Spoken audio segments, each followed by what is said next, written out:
আপনি চিন্তা করেন, যেদিন আপনি জন্মগ্রহণ করেছেন আর আজকে পর্যন্ত কত রাত আর কতদিন চলে গেল, কিভাবে চলে গেল, সময়গুলো পিছনে কিভাবে কাটাইলেন, এই একটি বছর আপনার থেকে কিভাবে চলে গেল। আল্লাহ এগুলা লক্ষ্য করতে বলছেন আর আল্লাহর কৃতজ্ঞতা শুকরিয়া আদায় করতে বলছেন, যেগুলো দেখো, উপদেশ গ্রহণ করো, রাতের পর দিন, দিনের পর রাত কিভাবে আসে, এগুলো দেখে দেখে আমার শুকরিয়া আদায় করো। এই এক বছরে 1825 বার আজান হয়েছে। কয়বার? 1825 ওয়াক্ত নামাজ আপনার জন্য ফরজ ছিল, আপনি কয় ওয়াক্ত পড়েছেন? এবার হয়তো বলবেন, হুজুর তাহলে আমরা করব কি, তাই না? আমরা করব কি? রব্বুল আলামিন সে কথা বলেন, ওয়া হুয়াল্লাযী জাআলাল লাইলা ওয়ান নাহারা খিলফাতান লিমান আরাদা আন ইয়াযাক্কারা আও আরাদা শুকুরা। সূরা ফুরকান আয়াত নাম্বার 62। কত? আমরা করব কি? রব্বুল আলামিন বলেন, তিনি সেই সত্তা যিনি রাত ও দিনকে পরস্পরের অনুগামী করেছেন। রাত এবং দিন অনুগামী কে করেছেন? রাতের পরে দিন আসবে, এটাই বাস্তব। দিনের পরে রাত আসবে, এটা বাস্তব। দুনিয়ার কোনো মানুষ ঠেকিয়ে রাখতে পারবে না। দুনিয়ার মানুষ সময় পিছায় নিতে পারে, দুনিয়ার মানুষ ক্যালেন্ডারের মাস পিছায় নিতে পারে, দুনিয়ার মানুষ ক্যালেন্ডারের দিন পিছায় নিতে পারে, কিন্তু রাতের পরে দিন আসবে, দিনের পরে রাত আসবে। পৃথিবীর কোন বিজ্ঞান বৈজ্ঞানিকের হাত দিয়ে কুলাইতে পারবে না। আমরা সময়কে পিছানো দেখেছি, দেখি নাই? 9টাকে 8টা বলতে জানি, ছিল না? 22 দিনে মাস, আমি আগে বলছি 10 মাসে বছর, এটাও তো জানলাম।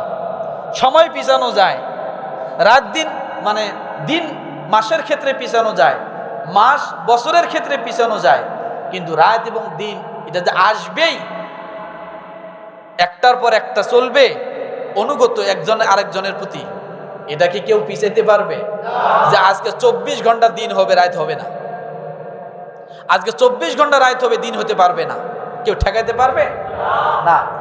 এই জন্য রব্বুল আলামিন সূরা ফুরকানের 62 নম্বর আয়াতে বলেন, ওয়া হুয়াল্লাযী জাআলাল লাইলা ওয়ান নাহারা খিলফাতান লিমান আরাদা আন ইয়াযাক্কারা আও আরাদা শুকুরা। আল্লাহ বলেন, রাত এবং দিনকে পরস্পর অনুগামী করে সৃষ্টি করেছেন, কিন্তু এসব বিষয়ের উপকারে আসে কেবল সেই ব্যক্তিদের জন্য যারা রাতকে দেখে উপদেশ গ্রহণ করে, দিনকে দেখে যারা উপদেশ গ্রহণ করে, তাদের জন্য এগুলো উপকারে আসবে, তাদের জন্য এটা হলো উপদেশ। আল্লাহ বলেন, গ্রহণের ইচ্ছা রাখে কিংবা কৃতজ্ঞতা জ্ঞাপন করতে চায়। আপনি যদি চিন্তা করেন, এই যে আমার জীবন থেকে একটা বছরের কতটা রাত চলে গেল, একবার ভাবুন, এই রাতগুলিতে কত মানুষ দুনিয়া থেকে চলে গেছে, আপনি এখনো পর্যন্ত এই রাতের দেখা পেয়েছেন। আপনি একটাবার ভাবেন, এই রাত্রি পর্যন্ত আপনি মারা যাননি। আল্লাহর কৃতজ্ঞতা শুকরিয়া আদায় করেন, আল্লাহ আমি এখনো বেঁচে আছি রাতে। আপনি দিনের দিকে তাকান, দিন কেমন করে সূর্য আলো দেয়, আল্লাহ কিভাবে ব্যবস্থা করেছেন মানুষের কাজের জন্য, কথা ঠিক কিনা? আল্লাহ বলেন, এগুলা দেখবে বান্দা, উপদেশ গ্রহণ করবে আর বলবে আও আরাদা শুকুরা, বান্দার সঙ্গে সঙ্গে আমি আল্লাহর শুকরিয়া আদায় করবে, আলহামদুলিল্লাহ। আপনি চিন্তা করেন, যেদিন আপনি জন্মগ্রহণ করেছেন আর আজকে পর্যন্ত কত রাত আর কতদিন চলে গেল, কিভাবে চলে গেল, সময়গুলো পিছনে কিভাবে কাটাইলেন, এই একটি বছর আপনার থেকে কিভাবে চলে গেল। আল্লাহ এগুলা লক্ষ্য করতে বলছেন আর আল্লাহর কৃতজ্ঞতা শুকরিয়া আদায় করতে বলছেন, যেগুলো দেখো, উপদেশ গ্রহণ করো, রাতের পর দিন, দিনের পর রাত কিভাবে আসে, এগুলো দেখে দেখে আমার শুকরিয়া আদায় করো। এরপরে রব্বুল আলামিনের হাবিব বলেন, সাহাবী প্রশ্ন করছেন, ইয়া রাসূলুল্লাহ, বুদ্ধিমান কারা? কে প্রশ্ন করছে? একটু সময় বেশি যাচ্ছে, চ্যাপ্টারটা শেষ করে দেব। বুদ্ধিমান কারা? আন শাদ্দাদ ইবনে আউস আনিন নবী সাল্লাল্লাহু আলাইহি ওয়াসাল্লাম, আল কাইসু মান দানা নাফসাহু ওয়া আমিলা লিমা বাদাল মাউত। বুদ্ধিমান কারা? যারা 31st নাইট উদযাপন করে তারা বুদ্ধিমান, পহেলা বৈশাখ যারা উদযাপন করে বুদ্ধিমান। প্রকৃতপক্ষে বুদ্ধিমান কারা? আমরা যদি নবীর উম্মত হই তাহলে আজকে এই শিক্ষা নেব, রাজি আছেন? আরো জোরে বলেন। প্রকৃত বুদ্ধিমান কারা? সাদ্দাদ ইবনে আউস রাদিয়াল্লাহু থেকে বর্ণিত, রাসূল সাল্লাল্লাহু আলাইহি ওয়াসাল্লাম বলেন, ওই সেই ব্যক্তি বুদ্ধিমান যে নিজের নফসকে নিয়ন্ত্রণ রাখে এবং মৃত্যু পরবর্তী সময়ের জন্য কাজ করে, অর্থাৎ নিজের নফসের কি গোলামি করে না, নিয়ন্ত্রণ করে এবং মৃত্যুর পরের জীবনের জন্য কি করে? আমল করে। ওই ব্যক্তি হলো বুদ্ধিমান। আর সেই ব্যক্তি নির্বোধ ও অক্ষম যে তার নফসের দাবির অনুসরণ করে আর আল্লাহ তাআলার নিকট বৃথা আশা করে জান্নাতের। অর্থাৎ সে শয়তানের কাজ করে আর আশা করে কি? আর যে ব্যক্তি আল্লাহর ইবাদত করে, নিজের নফসের তাবেদারি করে না, গোলামি করে না। নফস তো সবসময় দুনিয়া চায়, আখেরাত কিন্তু সবসময় চায় না। কথা ঠিক না? তো ওই ব্যক্তি বুদ্ধিমান যে মৃত্যুর আগে, কবরে যাওয়ার আগে আখেরাতের জন্য যে সামানা গোছায়, ওই ব্যক্তি হলো সবচাইতে কি বুদ্ধিমান। এখন চিন্তা করেন, আপনি এই 24 সালটা এক বছরে কয় ওয়াক্ত নামাজ পড়ছেন? একবার হিসাব লাগান। কয়টা ভালো কাজ করছেন? একবার হিসাব লাগান। দেশ জাতি আমার দ্বারা কি উপকার হয়েছে? একবার হিসাব লাগান। আছে কোনো হিসাব? আছে হিসাব? এই এক বছরে 24 সালের শুরু থেকে আজকে শেষ জুমা, 365 দিন, শেষ দিন পর্যন্ত বলছি, নামাজের ওয়াক্ত হয়েছে 1825 বার। কত? 1825 বার নামাজের ওয়াক্ত হয়েছে এই 24 সালের জানুয়ারি থেকে শুরু করে 1 তারিখ থেকে ডিসেম্বরের 31 তারিখ পর্যন্ত 1825 বার নামাজের ওয়াক্ত হয়েছে। তার মধ্যে আজানের মাধ্যমে আপনাকে মসজিদে আসার জন্য ডাকা হয়েছে 7300 বার। কত? 7300 বার আপনাকে মসজিদের দিকে ডাকা হয়েছে 365 দিনে। 7300 বার আপনাকে 365 দিনে মসজিদের দিকে ডাকা হয়েছে। আপনি কয়বার ডাকে সাড়া দিয়েছেন? হিসাব লাগান। আল কাইসু মান দানা নাফসাহু ওয়া আমিলা লিমা বাদাল মাউত। বুদ্ধিমান কে বেড়ে যাবে? এরপরে আল্লাহর পক্ষ থেকে আপনার উপর যে কল্যাণ আল্লাহ দিয়েছেন, এই কল্যাণ নেওয়ার জন্য আল্লাহ তাআলা আপনাকে মসজিদের দিকে আহ্বান করেছেন 7300 বার। তাহলে মসজিদ থেকে আপনার জন্য 14600 বার ডাকা হয়েছে 7300 বার নামাজের জন্য, আর 7300 বার কল্যাণ নেওয়ার জন্য। আল্লাহ যে কল্যাণ আপনাকে দিচ্ছে, এই কল্যাণ নেওয়ার জন্য আপনি কয়বার আসছেন? হিসাব আছে? হিসাব আছে?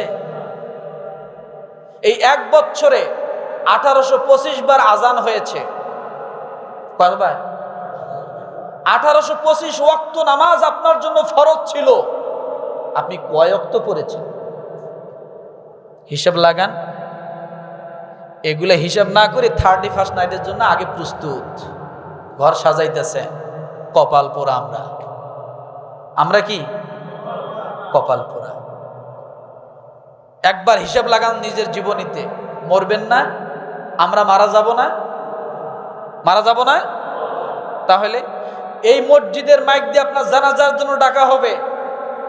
যাদেরকে ডাকবেন তারা যদি আপনার জানাজায় না আসে, আপনার আত্মীয় স্বজন লজ্জা পাবে কিনা? আপনার ছেলে মেয়েরা লজ্জা পাবে কিনা? এই মাইক দিয়ে মুয়াজ্জিন সাহেব আপনাকে এই এক বছরে 1825 বার ওয়াক্ত আপনাকে ডেকেছে। 1825 ওয়াক্তে আপনাকে ডেকেছে, অথচ আপনি আসলেন না মসজিদে। আর এই মাইক দিয়ে আপনারই জন্য জানাজার জন্য ডাকা হবে। না ডাকলে ইমাম মুয়াজ্জিনের চাকরি থাকবে না।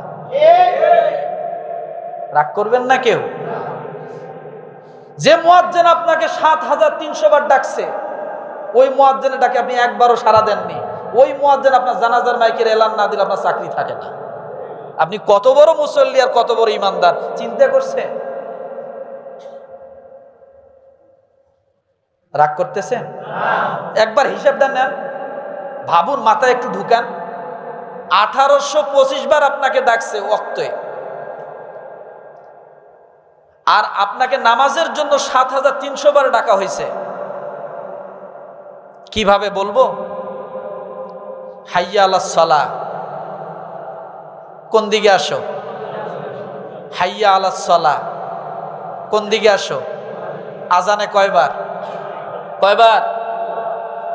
ইকামতের সময় হাইয়া আলাস সালাহ, লাস্ট নামাজে দাঁড়ানোর সময় মুয়াজ্জিন আপনাকে ডাক দিচ্ছে, আসো। প্রথম একবার ডাক দিছে, আসেন নাই। এরপরে লাস্ট আবার ডাকতেছে, যখন দাঁড়ায় যায় ফরজ নামাজে, তখন আপনাকে লাস্ট ডাকটা দিয়েছে, দাঁড়াচ্ছে। হাইয়া আলাস সালাহ, হাইয়া আলাস সালাহ। আপনি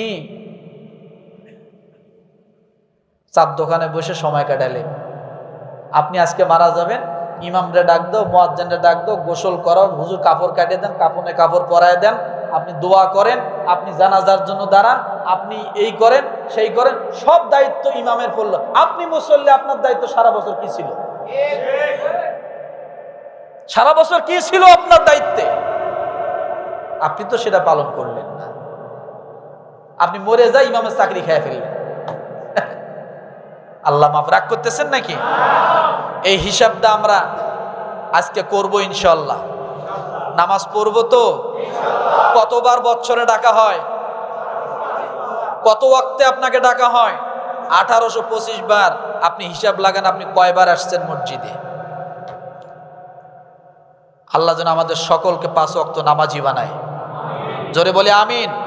31st নাইট আমরা উদযাপন করব না, রাজি আছেন? কে হাত উঁচু করেন। আল্লাহকে সাক্ষী রেখে বলছেন, আমরা 31st নাইট করব না। এটা বিধর্মীদের কাজ। আমরা আমাদের ইমানকে হারাবো না। হাত নামান। আল্লাহ তাআলা আমাদের সকলকে কবুল করুক, আমিন।